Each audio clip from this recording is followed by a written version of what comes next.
Hello guys, welcome to Pakistani fear reaction. तो कैसे हैं आप सब? उम्मीद है आप सब खैरियत से होंगे, ठीक होंगे, आबाद होंगे। हमारी दुआ यही है आप खुश रहें, आबाद रहें। मेरा नाम है अफान। जैसा कि हर देश में एक बात फैलती है कि यार ये ट्रेन बन रही है और जनता कहती है कि हम इतने गरीब हैं और हम इन ट्रेनों का क्या करेंगे, ये क्या करेंगे। भारत में भी इसी तरह है। मतलब पाकिस्तान में तो ऐसी बात आती है तो लोग मजाक में समझ जाते हैं और हकीकत में आती ही नहीं है, लेकिन भारत वो जो है ना वो कर दिखाता है, वो आ जाती है। और कई ऐसे लोग होते हैं जो बुरा मानते हैं कि यार नहीं होना चाहिए, ये ट्रेन नहीं होनी चाहिए, और जब आती है तो फिर सब सेल्फियां ले रहे होते हैं कि वाकई होना चाहिए यार। और यार ये ट्रेनें होनी चाहिए। इसी तरह भारत आजकल तरक्कियां कर रहा है और सीढ़ियां चढ़ रहा है। बुलेट ट्रेन जो है ना वो बात कर रहा है। पहले इंडिया जो है ना बात करता था, लोग हंसते थे कि ये इंडिया वो करेगा, और आजकल लाखों करोड़ों लोग जो है ना पूरी दुनिया बल्कि मान रही है कि यार वाकई इंडिया ने कुछ कर दिखाया। तो बिना किसी तरह की काउंट करते हैं 3, 2, 1 एंड स्टार्ट। तो जब भी इंडिया में बुलेट ट्रेन की बात उठती है, भले ही वो चल रहे प्रोजेक्ट की बात हो या फिर अपकमिंग प्रोजेक्ट की, लोग इस बात पे सवाल उठाना शुरू कर देते हैं कि आखिर बुलेट ट्रेन की जरूरत ही क्या है। ये सब एक जुमला है। भारत में अभी भी गरीबी इतनी है कि लोग इसे अफोर्ड नहीं कर पाएंगे, इससे अच्छा तो फ्लाइट ही है, ब्ला ब्ला ब्ला। और भी ऐसे हर वो सवाल उठाते हैं जो इस महत्वाकांक्षी प्रोजेक्ट के अगेंस्ट हो। हालांकि ये बात अलग है कि जब देश की पहली बुलेट ट्रेन वास्तविकता में बदलेगी, तब यही सवाल उठाने वाले ही सबसे पहले जाकर सेल्फी लेंगे और हैशटैग न्यू इंडिया लिखकर अपने सोशल मीडिया में पोस्ट भी करेंगे। और ऐसे ही सीन हम वंदे भारत ट्रेन के समय भी देख चुके हैं। खैर, अपोजिशन वाले अगर अपोज नहीं करेंगे तो फिर वो अपोजिशन वाले कैसे कहलाएंगे। पर आज के इस वीडियो में हम इन सारे पॉलिटिक्स से हटकर एक डीप एनालिसिस करेंगे कि क्या वाकई में इंडिया को इस बुलेट ट्रेन की जरूरत है या ये बस एक सफेद हाथी बनकर रह जाएगा। क्या हमें बुलेट ट्रेन के बजाय अपनी एग्जिस्टिंग रेलवे पर ही फोकस नहीं करना चाहिए? वीडियो अंत तक जरूर देखें दोस्तों, और अगर चैनल में नए हो तो सब्सक्राइब करना बिल्कुल भी ना भूलें। तो सबसे पहले वीडियो की शुरुआत करते हैं उस क्वेश्चन के साथ जो रह रहकर लोग पूछते रहते हैं कि ये केवल अमीरों के लिए ही बनाया जा रहा है, गरीबों के लिए तो ये बस एक दूर से निहारने वाली ही चीज होगी। मुझे लगता है शायद ये सबसे बेवकूफी भरा इल्जाम है। जाहिर सी बात है, बिजनेस एक्टिविटीज बढ़ाने के नाम से ही इंडिया में high speed rail corridor, expressways और डेडिकेटेड फ्रेट कॉरिडोर जैसे प्रोजेक्ट्स लाए जा रहे हैं। इसे केवल इसलिए नहीं बनाया जा रहा है कि कोई अपने रिश्तेदारों के घर जाए या छुट्टियां मनाने जाए। बिजनेस में समय की बहुत कीमत होती है और ये प्रोजेक्ट उस समय को भी बचाने के लिए बनाया जा रहा है। और जाहिर सी बात है, बिजनेस बढ़ेगा तो रोजगार भी बढ़ेगा, और रोजगार बढ़ेगा तो सबकी लाइफस्टाइल भी बदलेगी, और इवेंचुअली जो बुलेट ट्रेन आज किसी विशेष वर्ग का लग रहा है वो सबके पहुंच में आ जाएगा। जैसे फ्लाइट ही एक प्राइम एग्जाम्पल है, जो एक समय में बस एक विशेष वर्ग तक ही सीमित था। इवन अपर मिडिल क्लास भी बहुत ही रेयर इसकी सुविधा का लाभ उठाते थे। पर आज जिस लेवल पर लोग फ्लाइट यूज करते हैं ये किसी से छुपी नहीं है। ठीक ऐसा ही बुलेट ट्रेन के साथ होगा।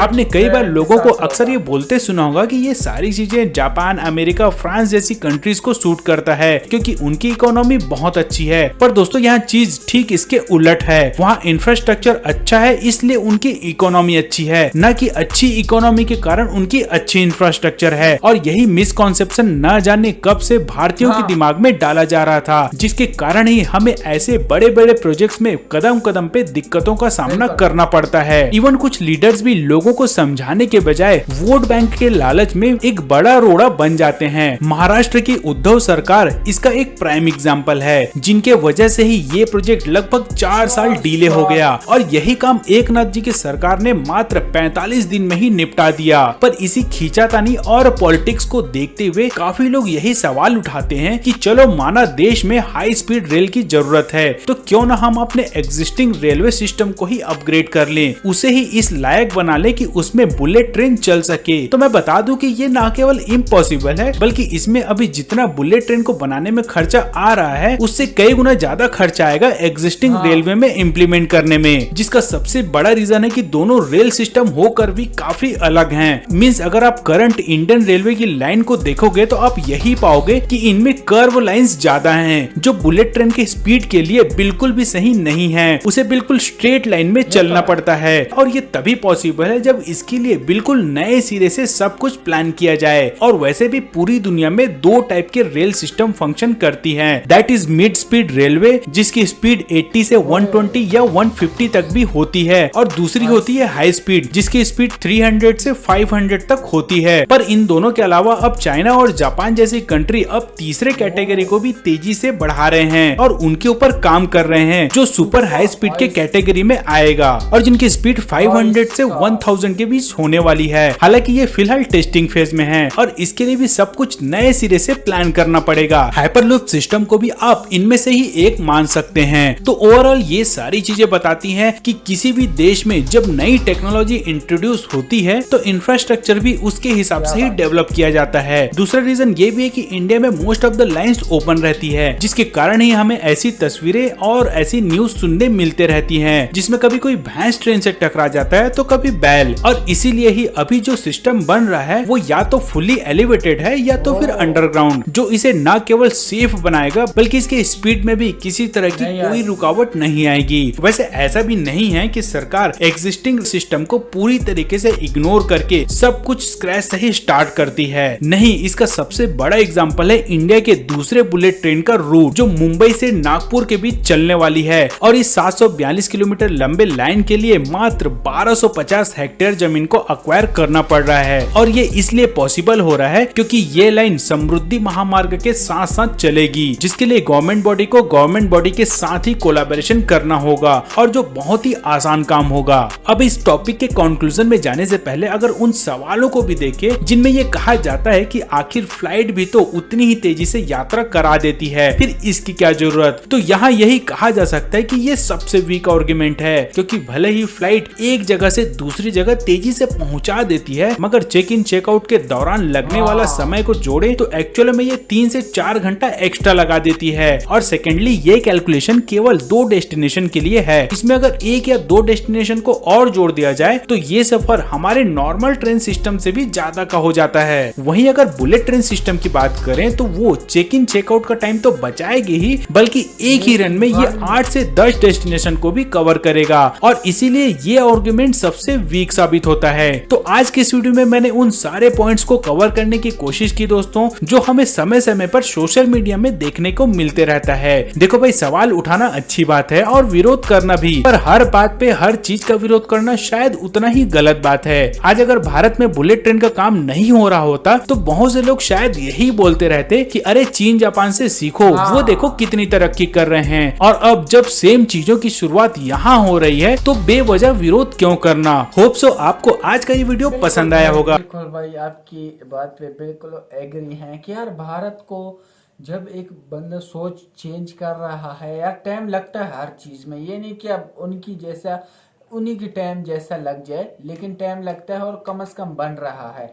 जैसे कि भारत में शुरू में अपनी एक ट्रेन बना रही थी, वंदे भारत ट्रेन, मतलब भारत खुद की ट्रेन बना रहा था, तो सारी दुनिया इस पे हंसती थी। पाकिस्तान हंसता था, चाइना हंसता था, और भी कई देश है जो हंसते थे कि यार ये बनाएगा, ये अपनी ट्रेनें बनाएंगे, ये पटरियां नहीं बना सकते, ये ट्रेन क्या बनाएंगे। और आज देखो बुलेट ट्रेन तक जो है ना बात पहुंच गई है, और इंडिया के खुद अवाम ऐसा कहेगी तो यार, जब आपकी अपनी अवाम आपको सपोर्ट नहीं करेगी तो क्या आप दूसरे मुल्क को जो है ना वो देगी। जब वंदे भारत चलने लगी तो सारी दुनिया कहती है कि यार हमें भी इसी तरह ट्रेन चाहिए। इन लोगों ने काम करके दिखाया, और ये भी इसी तरह एक प्रोजेक्ट है, ये भी एक ना एक दिन पूरा हो जाएगा भाई। शुरुआत जारी है और एक ना एक दिन ये जो है ना पटरियों पे चलेगी, बल्कि आधा काम हो चुका है, क्या पता 2025-26 तक जो है ना ये कंप्लीट भी हो जाए। और इसी तरह मतलब एक मिसाल दी गई है कि यार हर बंदे को इस तरह नहीं सोचना चाहिए कि यार हाँ नहीं यार ये तो हमारे लिए अच्छा नहीं है, ये सिर्फ अमेरिका कर सकता है या चाइना कर सकता है। सोच इंडिया ने चेंज की है भाई। क्यों अमेरिका कर सकते हैं, हम क्यों नहीं कर सकते? हम तो उनसे बेहतर कर सकते हैं भाई। वो ये चीज़ इन लोगों ने चेंज की। और हमारे पाकिस्तान में जब कोई मतलब पाकिस्तान में आज तक बाइक तक नहीं बनी, और इंडिया तो बहुत ज़्यादा आगे बढ़ चुका है भाई। पाकिस्तान से तो इंडिया 1000 गुना बेहतर है। पहले कंपेयर किया जाता था, मतलब India Pakistan versus India Pakistan मतलब मुकाबले किए। लेकिन आजकल जो है वो India versus America, India versus और पाकिस्तान दिन ब दिन डाउन होता जा रहा है।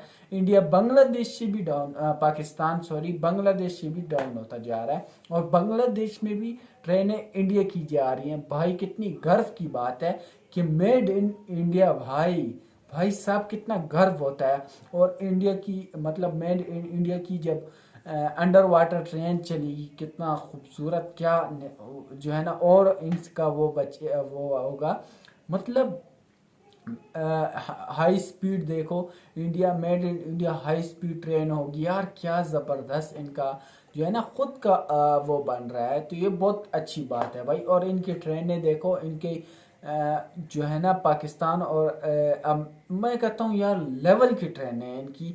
इनको अमेरिका को भी जो है ना, अमेरिकन जो आते हैं इंडिया ट्रैवल करने, तो वो भी कहते हैं कि यार वाकई कुछ चेंज हुआ है इंडिया में, वाकई इंडिया बहुत चेंज हो चुका है। और पाकिस्तान में तो डर के मारे आते नहीं है, आपको पता है क्यों नहीं आते। आपका क्या कहना है कमेंट सेक्शन में ज़रूर बताएं। तो इसी तरह आगे बढ़ते रहेंगे, हमें भी बहुत मज़ा आता है कि यार आप तो कम से कम आगे बढ़ रहे हैं, आपकी सोच तो आगे बढ़ रही है, आपका तो कुछ हो रहा है। तो आज के लिए इतना ही, तब तक के लिए अपना ख्याल रखिएगा।